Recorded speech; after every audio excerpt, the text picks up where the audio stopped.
downstairs in piano, record and tape on chain melody and send that to the director. And when the director saw this kid, basically emotion, crying. That's it. That's why I want to play all this. You just have to.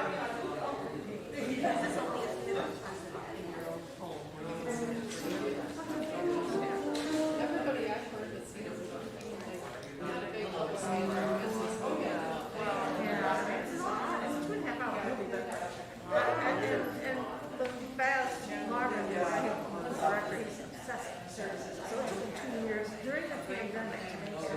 And like never seen him like do another take. He said he couldn't know these things. We might make some pretty difficult scenes. Performances.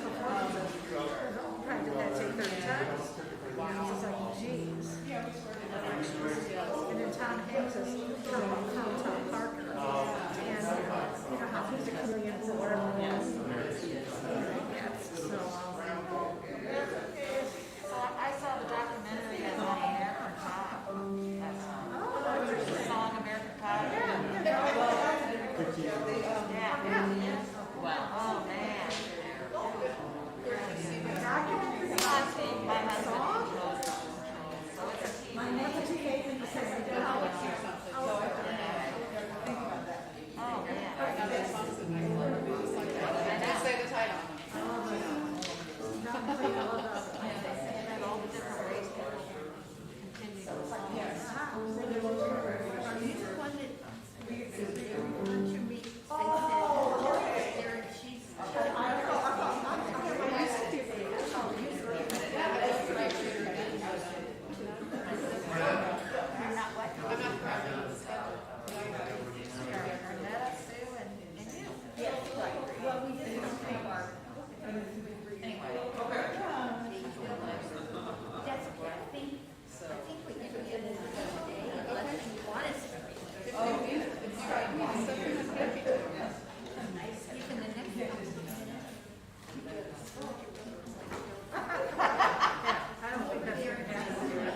Okay, we'll do.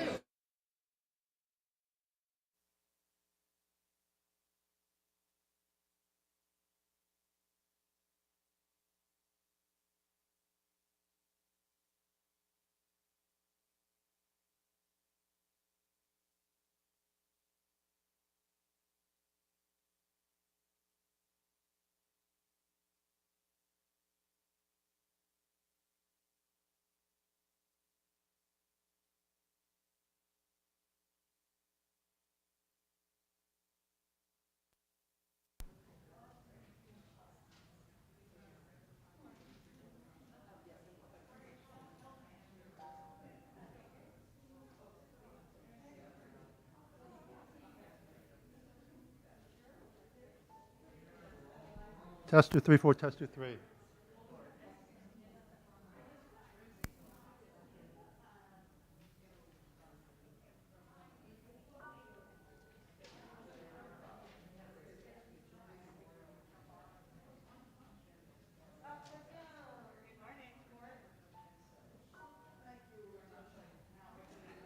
Is it working yet? Yes. No, I hear you. Thank you.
everything we say, do, and think aligns us with darkness or light, love or grievance. Thus, everything is a spiritual practice, whether we are aware of it or not. We are constantly, in every moment, aligning with one way of being or another. The choice is ours to make each moment of the day. By Ted Decker. Welcome. Welcome to worship at Eliot Unitarian Chapel. I'm Karen Gender, and I'm happy to serve as your liturgist this morning. If you are new to us, we are an intentional community whose shared work is to welcome all races, genders, all sexual orientations. We strive to welcome people of all creeds and beliefs, all economic circumstances, and all types of families. Our vision is to create a just world through vibrant, beloved community. If you would like to connect with us and learn more about our congregation, our greeters are happy to connect with you. If you're joining us online, you may write us at welcome@eliotchapel.org. After the service, if you're watching here, please join us for online, if you're watching us live, please join us for coffee hour here. If you're on Zoom, we will meet at 12:30 on Zoom for a coffee hour.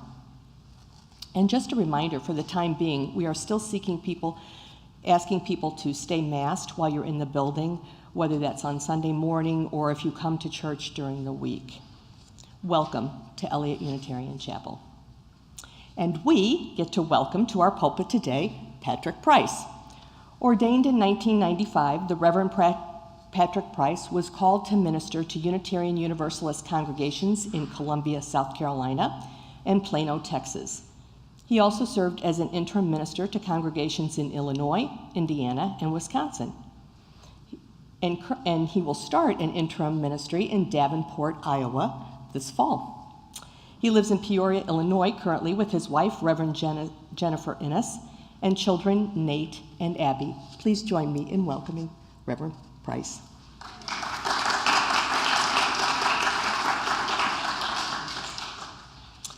And thank you to Carolyn Burke for lighting our chalice. I will read these chalice lighting words by Catherine Callahan. As the chalice is lit, let us come together into the sacred space we have created. Let the cares of the day fall away and know that here is a place for quiet reflection, for a pause in our lives, for breathing into our true selves. Let what is said and felt here add richness to the dimensions of our lives and spiritual practices. We are strong together in community. We share the experience of being human. Let the warmth of the chalice lit during our time together connect and carry us into the world. And now I would like to invite you to please rise in body or in spirit for our first hymn, number 1008, When Our Heart is in a Holy Place, in the Teal hymnal. The words are also on the back of your order of service. Thank you. If you're worshiping with us on live stream, you can find the lyrics to the hymns in our digital order of service on our website under the worship and music tab, because people have asked me that, and I thought, okay, they need to be aware that if you're doing it live stream, you can find the lyrics, because we have ours printed in front of us. When Our Heart is in a Holy Place. I'm sorry, go ahead.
Good morning.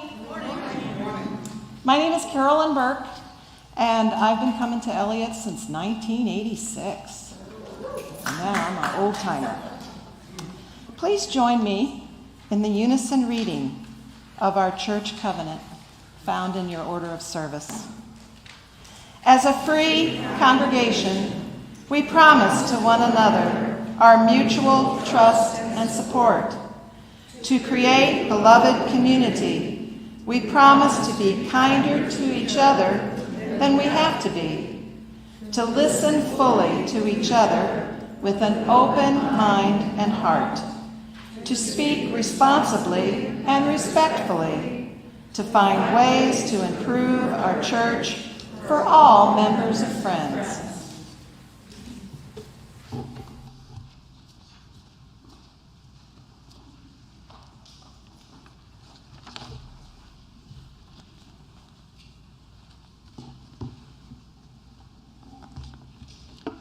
Good morning. I invite you now into a time of prayer and meditation. If you choose to, you may put your feet flat on the floor or straighten your spine, close your eyes, and follow your breath. Hear now these prayerful words.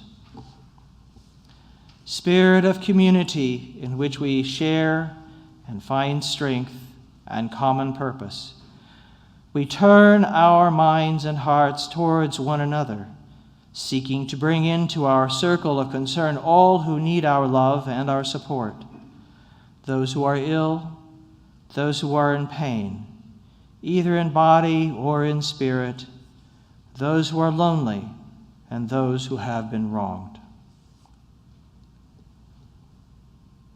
We are a part of the web of life that makes us one with all of humanity, one with all of the universe.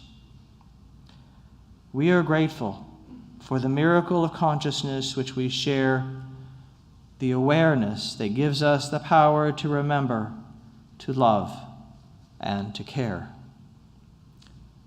Let us now dwell for a moment in silent reflection, meditation, or prayer as you will.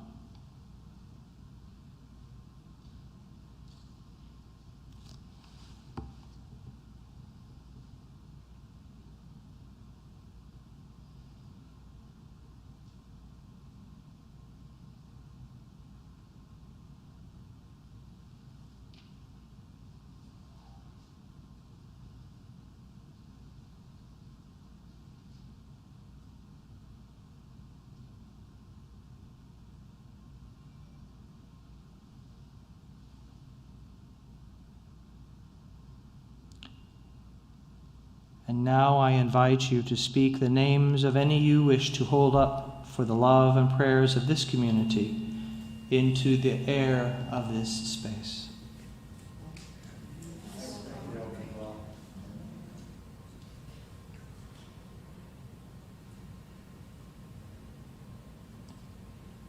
We hold these and all of those souls who could not be named in our hearts, in our memories, in our love. Amen, and blessed be. Please remain seated now as we join in singing our meditative hymn.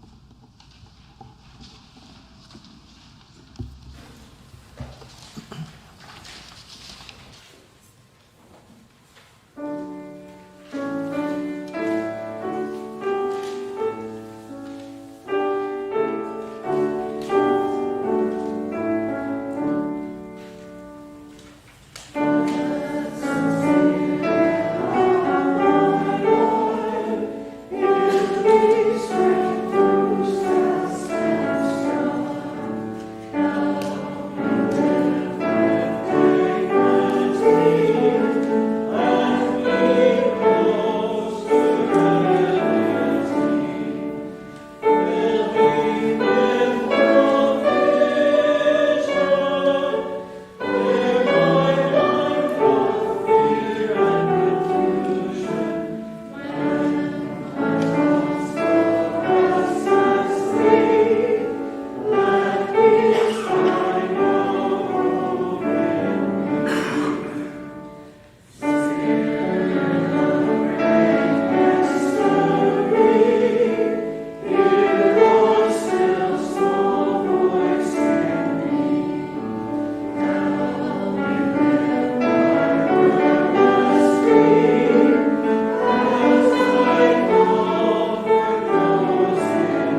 In July, Eliot Chapel will share its bounty with the St. Louis Area Diaper Bank. The Diaper Bank exists to help strengthen low-income families in the St. Louis region by ensuring access to an adequate supply of diapers and period supplies, and by raising awareness about the causes and consequences of diaper need and period poverty in our community.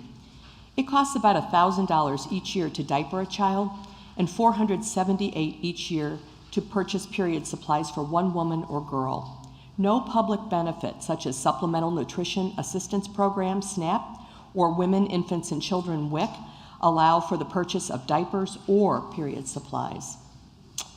If you are worshiping with us in person, you can put cash or a check in the plate, text or use the QR code in your order of service. If you are joining us online, please go to our website and go to our giving section. Be sure to choose Shared Plate and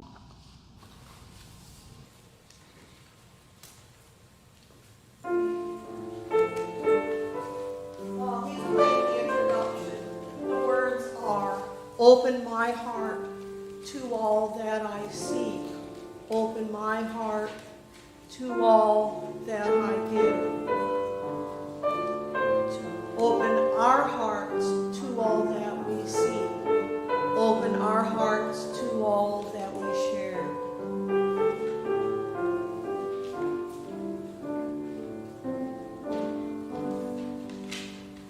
Open my heart to all that I see. Let me be part of the love you give. Open my heart to all that I see. Let me be part of the love you give. Open our hearts to all that we see. Let us be part of the love you give. Open our hearts to all that we see. Let us be part of the love we share.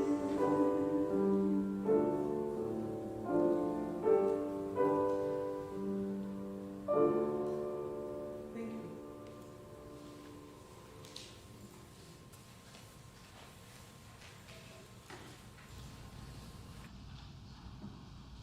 please join me in the dedication of the gifts with the words printed in your order of service. To the work of the church, which is weaving a tapestry of love and justice, we dedicate our offerings. Thank you so much.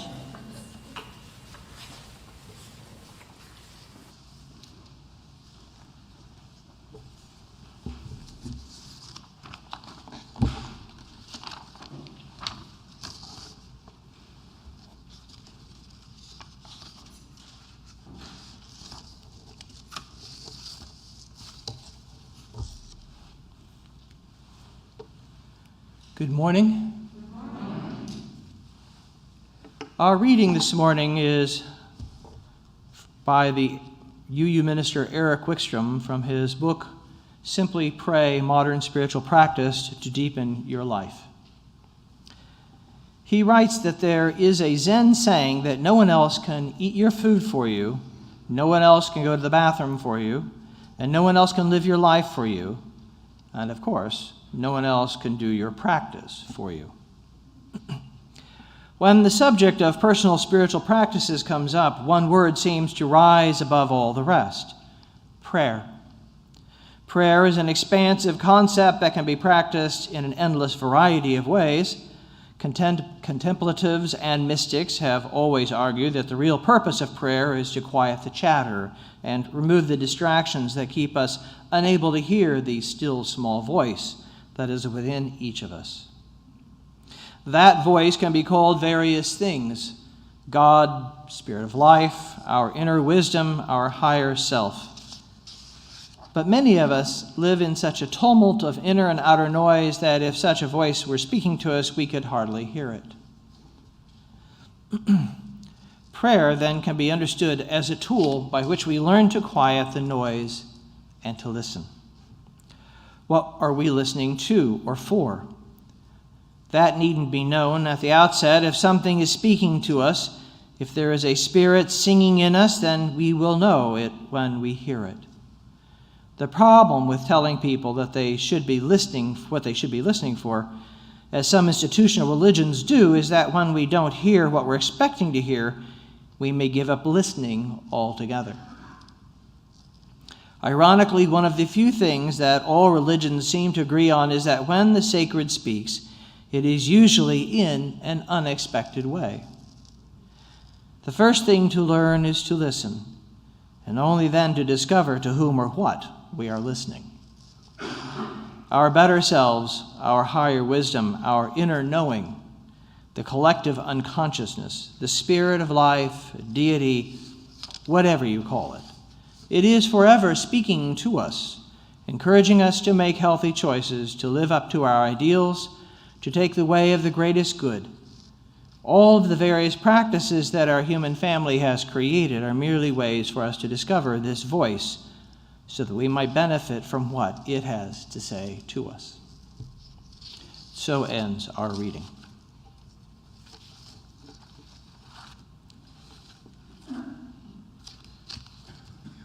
I appreciate being with you here today. I've known a number of your ministers. I went to school with Daniel and Bonnie and Barbara, and I appreciate being here. I've heard great things about you for many years. So before we start talking about spiritual practices, it might be useful for us to better define what we mean by spiritual. Over the years, I found that we may mean several different things, often at the same time, when we speak about things being spiritual or about spirituality. However it ends up being defined, they all seem to have something in common relating them to that which must be experienced, or in general, they may all seem to be referring to a connection with something that is transpersonal, a connection with something that is beyond ourselves, that will help us find context, coherency, and meaning for our lives. Some people find this in their relationships with each other in authentic community, such as this one. Others may seek more individualized or personal experiences, and yet no matter what forms our spiritual experiences take, they are relational in nature. We find meaning and context in relationship to the other. We find ourselves with a deeper awareness of our relationships with other people, creation, or some form of the cosmic is, the holy. When we talk about personal spiritual practices, there are really basically two types of things we may be talking about. The first category are spiritual practices we undertake for ourselves that are practiced with others or in context with others, such as congregational singing, liturgical reading, movement, or group worship. In these, we may be going deeply within, but the ambient experience created is because we are part of a group. The experience could not exist without that group dynamic. These experiences generally support our awareness of interconnectedness with others. The second type of personal spiritual practice is that which we enter into alone, in solitude, either in the absence of others or regardless of their presence. What we do in the second type of spiritual practice does not generally rely on another person, and these usually include various forms of contemplative or meditative prayer. While the various contemplative prayer and meditation practices may have different foci or intents, the techniques used are remarkably similar across practices and traditions and across time.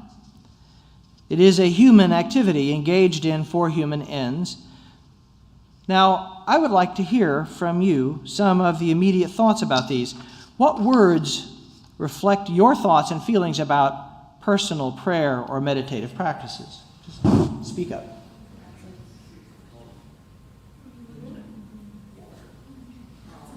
Y'all have to talk louder.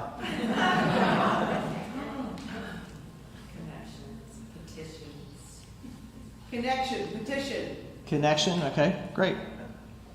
Love. Love, Peace. Quiet. quiet. Okay. Yes, speak up. Silence. Silence.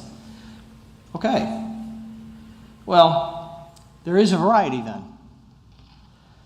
As the title of the sermon, Beyond Navel Gazing, reflects, there is often a biased sense about solitary or contemplative spiritual practices. This bias sometimes assumes that this type of meditation can mean that anyone doing it is being extremely introspective, is in some way being selfish or self-absorbed, or cutting themselves off from things. Now, as the terms contemplating your navel or navel gazing, these only show up in English in the 1930s and 50s, respectively. Interestingly to me, anyway, meditating on one's navel is actually a practice. And it actually is defined as omphaloskepsis. So there's actually a Greek word for that, meditating on one's navel. And for some of us, the focus of that introspection may be deeper than for some others.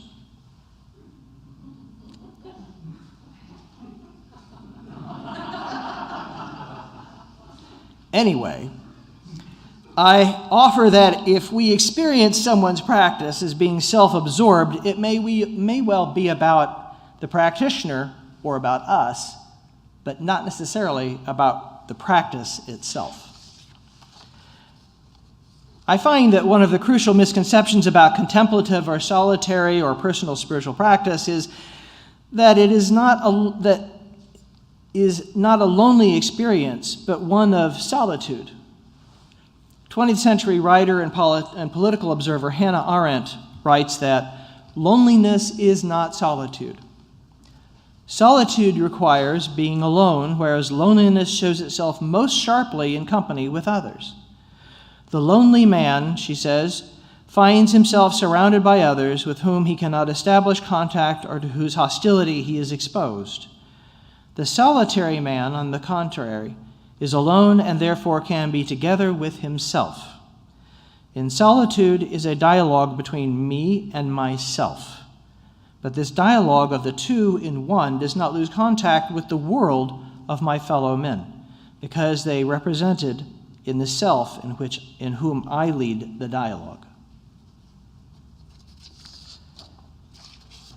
Solitude described in this way seems to be an experience similar to the popular saying by fictional character Buckaroo Banzai, "Remember, no matter where you go, there you are." It is an experience of being aware of oneself in place and time in connection with something greater than ourselves. In contrast, loneliness is more like getting a postcard from yourself saying, "Missing you, wish you were here."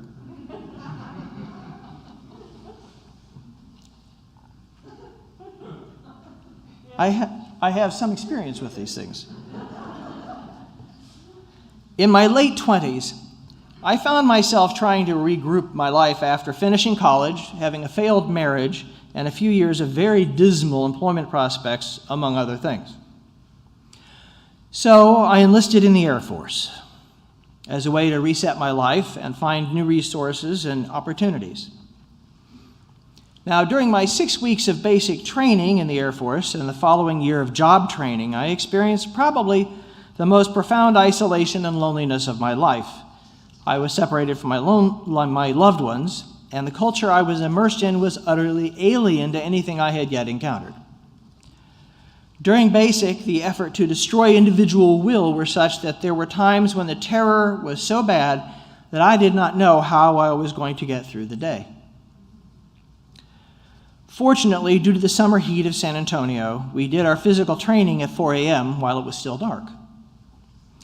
Now, I say fortunately because due to the darkness, I could often see the moon hanging low in the sky. And as a then pagan, the moon is a symbol of the goddess, and its presence reminded me that I was not alone. I was not cut off. My isolation in that moment was transformed into solitude.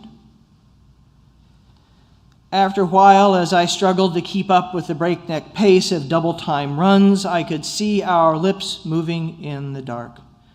I could see other lips moving in the dark, gasping petitions to other names. I was not alone. We were not alone.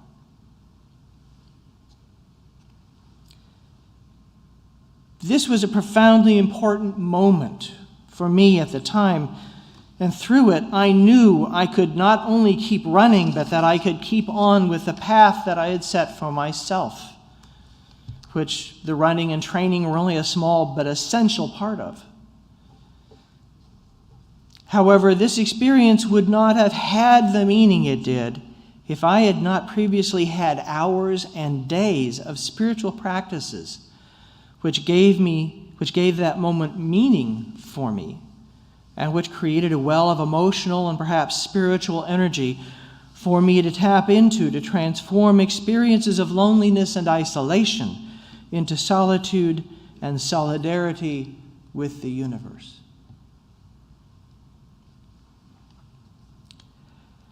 As UU Minister Eric Wickstrom said in our earlier reading, he says, there is a Zen saying that no one else can eat your food for you, no one else can go to the bathroom for you, and no one else can live your life for you.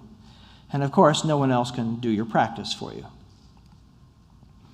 So, like physical training or practice which creates fitness and reserves of stamina, spiritual practice can often be a source of such reserves and resilience when we need them. And like physical training, it takes the regular and intentional acts of practice to bring us the most reward.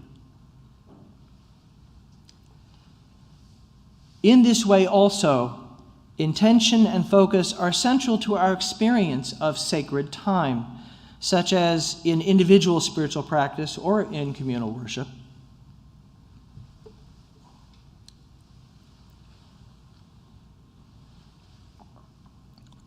In either one of these, we seek to bring to conscious focus those things which on a daily basis are often relegated to the periphery of our awareness. In the process of living our lives, we often put aside the emotions, the memories, the concerns, which are actually important, but not apparently urgent to us.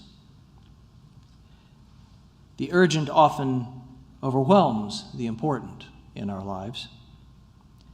And the practice of mindfulness, among others, engaged in by many spiritual disciplines, is an attempt to hold before us at all times the importance of being present in the most important moment, one passing us by. It also is to help us stay focused in the reality of the sacred time. It is in the realm of sacred time where we may see and experience the nature of things and people more completely. Late Buddhist monk and Zen master Thich Nhat Hanh wrote in his book, The Miracle of Mindfulness, a manual on meditation. He said that in mindfulness, one is not only restful and happy, but alert and awake. Meditation is no evasion, it is a serene encounter with reality. The person who practices mindfulness should be no less awake than the driver of a car. If the practitioner isn't awake, he will be possessed by dispersion and forgetfulness. Just like a drowsy driver is likely to cause a grave accident. But as awake as a person walking on high stilts, any misstep could cause the walker to fall. Only with this kind of vigilance can you realize total awakening.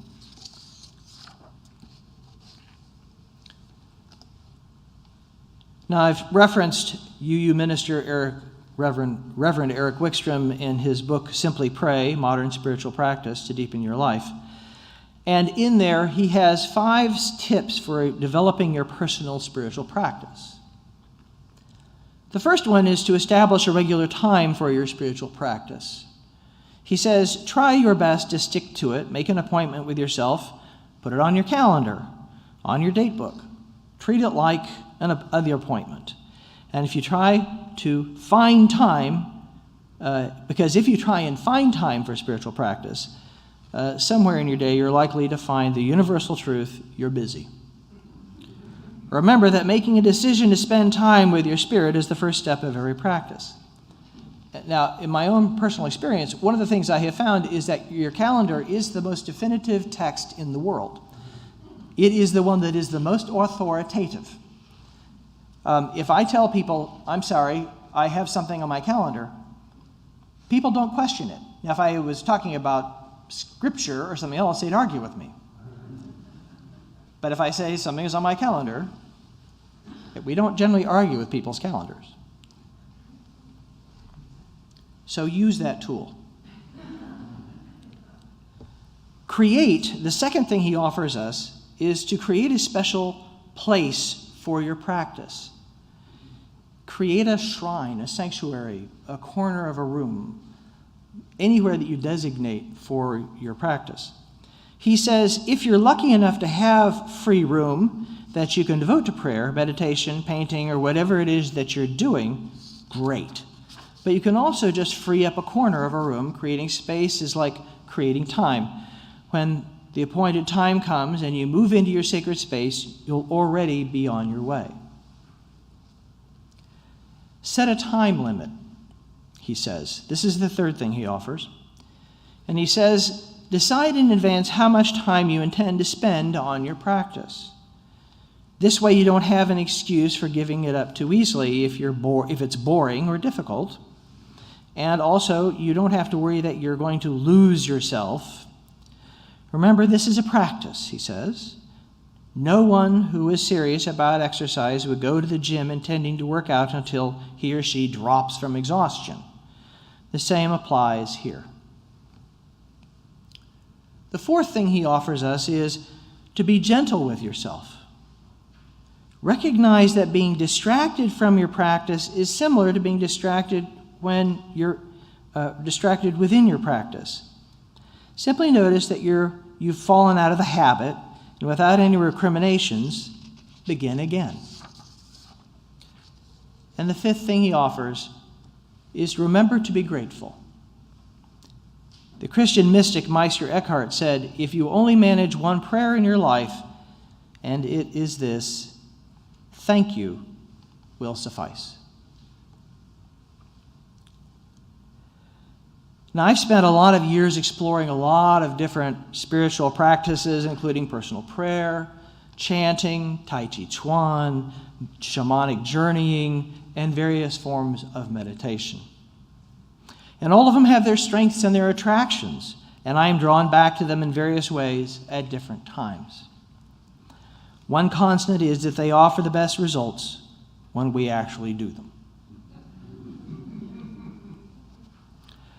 When asked about the best ways to remain engaged with doing spiritual practice, one of my teachers many, many years ago said, "It is good to simply remember to remember when we remember."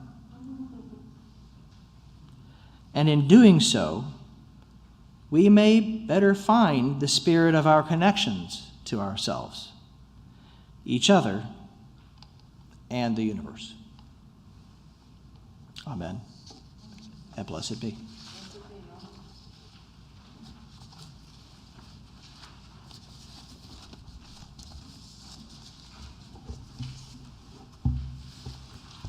Love will guide us, number 131.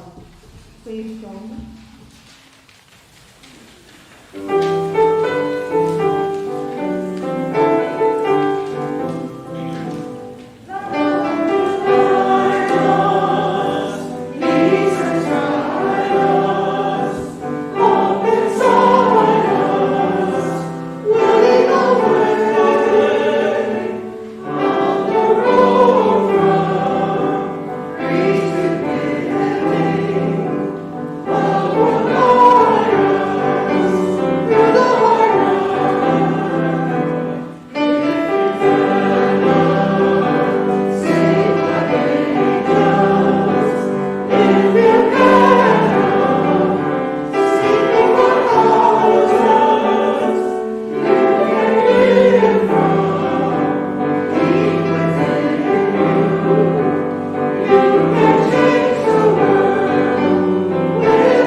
remain standing for the closing words by Eric Williams. Blessed is the path. Blessed is the path on which you travel. Blessed is the body that carries you upon it. Blessed is your heart that has heard the call. Blessed is your mind that discerns the way. Blessed is the gift that you will receive by going. Truly blessed is the gift that you will become on the journey. May you go forth in peace. I invite you to be seated for the postlude.